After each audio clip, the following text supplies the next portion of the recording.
The vast majority of content creators these days are working in two formats. That would be 16:9 HD or UHD for video, and the square and a half of the 35mm full frame for still. What's the most logical way to divide space within these formats? Let's start with standard 16:9 dimension video. Simple center lines are always a bold statement which lead to force, and this is as basic as it gets. Now that you've found the center, the next level up would be thirds, which you can find using the armature of any rectangle. This is the most common theme in design because it works equally as well with short and long rectangles, like the square and a quarter that's a standard dimension for social media feeds, to widescreen anamorphic or cinemascope at 2.39. I would argue that anybody, doesn't have to be a content creator, would consider thirds to be the sweet spot in most spaces. Think of like an interview setup on a 2cam where you need an open area for copy, or some epic scene in cinema widescreen.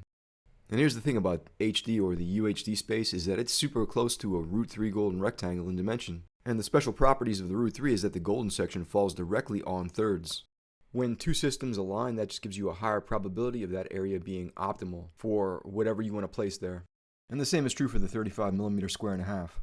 Halves, thirds, golden section. And look how close thirds are to its secondary reciprocal.